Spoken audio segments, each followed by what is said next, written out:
He leaned over and one of the wrote down the window popped. Keefe D is back running his mouth about the night Tupac was showed tan. This time he just dropped Tupac's final words, and let's be real, it's nothing like anyone expected, but that's not even the wildest part. Keith's Lane, brand new details about what went down that night, and if he's telling the truth, it could change everything we thought we knew about Tupac's murderlets.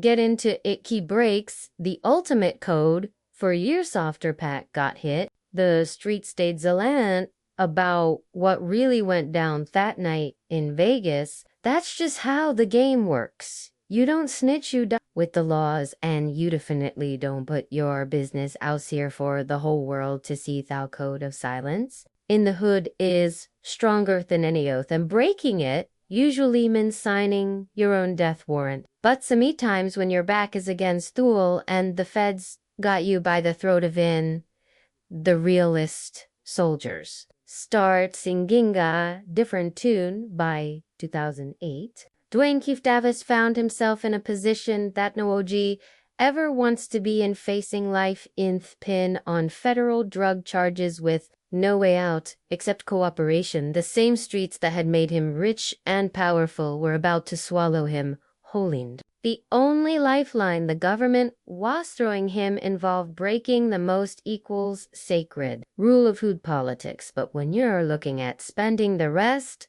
of your life in a cage, even the hardest start reconsidering their options. Keefe D first detailed his involvement in a 2008 proffer agreement with the LAPD, where he was promised immunity for information related to Tupac and the notorious big murders. This wasn't just any regular cooperation. Delthist was a chance to spill the biggest unsolved murders in hip-hop history, with the promise that none of it could be used against him in court. The proffer was like a golden ticket out of prison. A legal shield that would protect Keefe D while he violated every principle he lived by 4 decades under. This agreement, he could tell the whole truth about September 7th, 1996, without fear of prosecution. It was the kind of deal that only comes around once in a lifetime, and Keefe D grabbed it with both hands. What came out of the rooms was pure street gospel.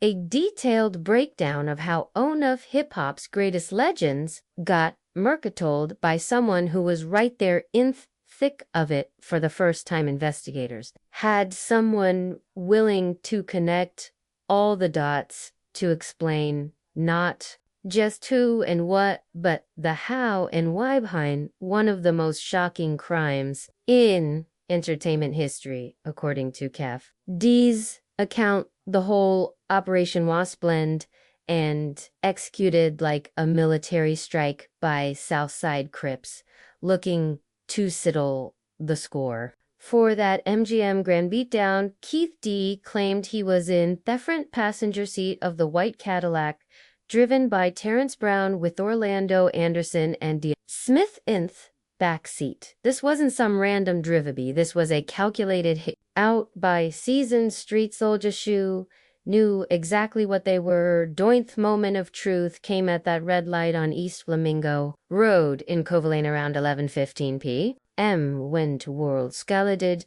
in the worst possible way. The white Cadillac pulled up next to and for a few seconds time seemed to freeze. What happened next will be replayed in Keefe D's mind for the rest of his life and would have become the evidence that put them behind bars. Keefe D claims that they girls who are riding alongside Tupac and Suge Knight are what drew their attention to the BMW. They're screaming out his name, Tupac, Tupac, like there's good Suge, and then he was like, come on, come go with me, come go with us, we going to 662. Bro, Tupac, we like. There they got it some real ironic street, just a street their Pac's own fame. The very thing that made him a target was also gave away his location to those excited fans hollering his name might as well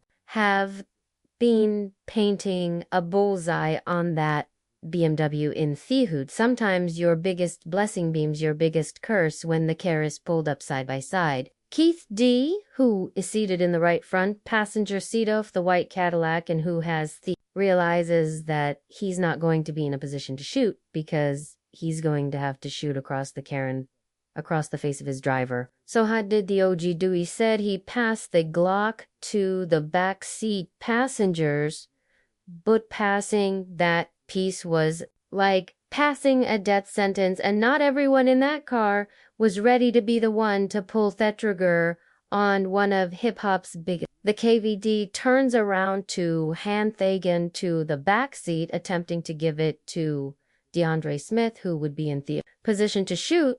DeAndre Reeses puts his hand up and says, "Nah, no thanks, not me. I gave it to Dre." And Dre was like, "No." When Dre punked out and Refus said, "Oh, take the shot," that's when Baby Lane stepped up and sealed his fate. And Puck Anderson, who's in the right rear passenger, reaches forward and says, "Give him that." Mother leans over DeAndre Smith out the pack window of the Cadillac and begun shooting rapidly into the BMW. The gunshots erupted like thunder in the Vegas night, shattering the peace and changing everything forever when they pulled up next to BMW at a red light on East Flamingo Road and Cova Lane around 11:15 p.m. Shots were fired from the Cadillac. The muzzle flashes lit up both cars like deadly lightning, and in those few seconds, hip-hop lost one. Offit's realist voices the bullets found their mark with deadly precision. Tupac was hit 4 times, twice in the chest and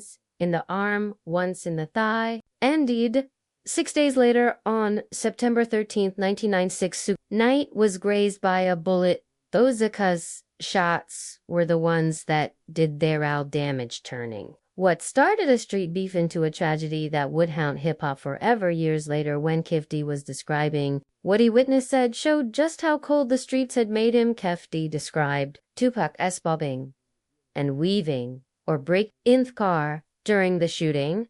Kama made in a 2023 interview that some interpreted as disrespectful, that kind-off callousness would later be used against him in court, showing prosecutors and juries just what kind of person they were dealing with. Keefe D claimed they group later went to the Carriage House Hotel. That's where they tried to get write-off evidence and figure out what their next move would be after murking one of biggest names in music for years. After spilling his guts to the cops, Keefe thought he was untouchable. The immunity deal had saved his from the drug charges, and the case stayed cold asses. But this OG made a fatal mistake. Heget addicted to the spotlight and the respect that came with being the only living person who really knew what upon that night. He later spoke publicly in a 2018 Netflix documentary, BT's Death Row Chronicles, and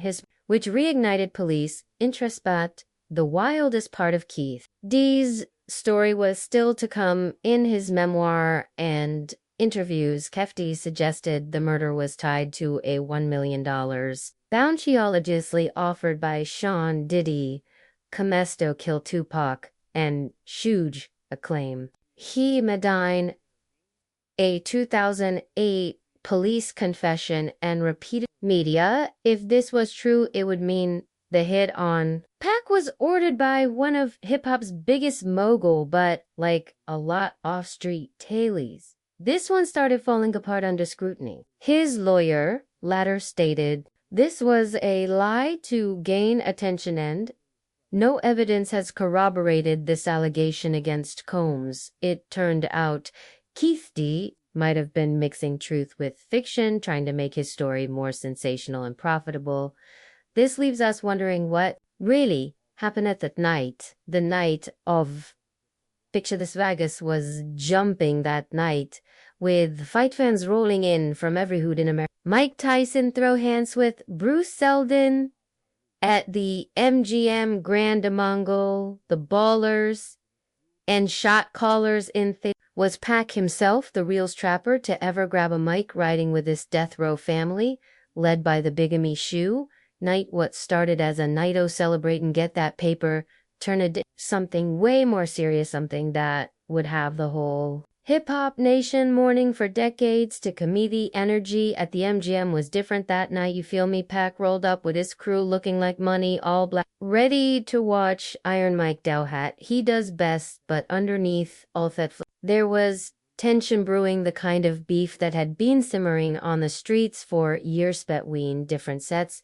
And Vegas might have seemed like a neutral territory, but when you're dealing with real street politics, there are no safe zone. The shooting was allegedly a retaliatory act following a brawl at the MGM Grand Hotel after a Mike Tyson boxing match. See, what a load of people don't understand is that this some random act of violence. This was the streets settling a score that had been building up for way too long. Fight itself was over before most folks could blink. Tyson dropped Saldana in the first round like he was sparing with a lightweight, but for Pac and his people, the real drama was just getting started as they were making their way through that crowded hotel lobby. Fate decided to throw a curveball that would change everything. That's when they spotted Orlando, Baby Lane Anderson, a young soldier from the South Side Compton Crips. Now, Baby Lane wasn't just some random dude. He was connected, part of a crew that had serious beef with Death Row's Mob Pew affiliates. His presence, AFMGM, wasn't no coincidence, and when crew peeped him, things got real quick. What happened next was caught in every security camera in that lab at Tupac, along with Marion Shuge Knight and members of their mob Peru of Flatentorge attacked Keefe D's nephew Orlando Baby Lane Anderson, a Southside Cree, in the hotel lobby. This wasn't no fair one-on-one. This was a with multiple dudes putting hands and feet on Baby Lane, while hotel security scrambled to break it up. And on this incident, you will see Tupac Shakur wearing his a shiny satiny shirt long with Marion Suge Knight, who is a large man in a brown suit, punching and kicking Orlando Anderson. This incident, you'll see hotel security intervening, then they will leave the area of the fight. Now, if you know anything about how streets operate, you know that kind of disrespect can't slide when Samantha gets violated like that, especially in front of all those cameras, and witness assertion isn't just expected, it's mandatory. That's just the code of the streets, and everybody who's really who knows that code is written in blood for Dwayne Keefe Davis, Baby Lane's uncle, and an OG with serious stripes in Southside Compton Crips. Watching his nephew get jumped like that was like watching someone disrespect his Halefami Trika. D described the attackers a humiliation for the Crips, prompting him to organize a response in the world where Keefe D came up. Letting something like that slide would mean losing all respect and credibility on the streets. Keefe D wasn't just some wannabe gangster. This dude was certified street royalty, the type of OG that young soldiers looked up to and rival sets respected out of fear. He claimed the ongoing feud between the mob Pew aligned with Death Row Records and the South Side Crips, exacerbated by this incident, fueled the decision to target Tupac and Shakur Knight. This beef went way deep, just some hotel lobby scuffle. This was years of territorial disputes, drug turf wars, and gang politics all coming to a head. Keefe D said he and his Orlando Anderson, Terrence Strone, and DeAndre Dre Smith planned to confront Tupac and Suge at Club 662, where a Death Row Records after party was expected. Club 662 was Suge's spot, a place where Death Row artists and affiliates would post up after Bejevans. The plan was simple but deadly: catch them slipping and handle business street way. But see, when you were dealing with this level of street politics, you need the right tools. Fourth job, he claimed he obtained a .040 caliber Glock from a New York drug dealer named Zip to use in the attack. That piece would become the weapon that changed hip-hop history passed from hand until it ended up with someone ready to squeeze that trigger Zipwanos about Puff. Offer to Keep says this is a good time to take care of that thing. It was right here, this perfect opportunity. Baby, have a zip-tied crew made their move to Club 662, adrenaline pumping and hearts full. At that street justice mentality, they positioned themselves like hunters waiting for prey, knowing that their would eventually show up tousle braid after waiting near Club 662 and stopping at a liquor barn store. They group reportedly abandoned the initial plan when Tupac and Suge didn't show up. About the streets have a funny way of putting you exactly where Unitubo and Fade decides to intervene. They didn't show up. We waited about 15-20 minutes. They didn't show up, so they like, let's go get some liquor. As the years pass and Keefe D kept running his mouth in interviews and documentaries, law enforcement started paying attention again. The man, whilst he was protected by an immunititle, was about to learn that in the legal game, just like in the streets there, ain't no such thing as lights of med protection. The walls were closing in on fast. Living witness to one of hip-hop's greatest tragedies and his own were about to become the evidence yvette brought him down when your own words convict. You by 2023, Keefe D had been living like a hood celebrity for over a decade, dining out on his story about being the last man standing who really knew what went down the night packed Gothic. He'd written books, done interviews, appeared in documentaries, basically his involvement in one of hip-hop's most infamous murders into a brand. But what this OG didn't realize was that at very time he opened his mouth, he was building the case that would eventually put him in change. The chickens came home at a roost on September 29th, 2023, when the long arm of the law finally caught up with the self-proclaimed last living witness. On September 29th, 2023, Keefe D was arrested and indicted for murder with a deadly weapon plus a gang enhancement for orchestrating Tupac's killing after 27 years of walking free. The street's most notorious storyteller was about to face the consequences of his own loose lip. This wasn't just some regular arrest. This was the first time anyone had been charged in connection with the murder that shook the hip-hop world. Toit's core prosecutors allege he was Stay Shot Caller who provided the gun and ordered the attack in Nevada. Being the mastermind behind a murder carries the same weight as pulling the trigger Seth, which meant K was looking at life behind bars for orchestrating the hit on one of music's biggest legends, Saki So, but he was the one that was supposed to shoot up Tupac and Suge, but for some reason he wasn't ready for it, so he gave the gun to Orlando Wright, something like that. Yeah, but when faced with the reality of spending his golden years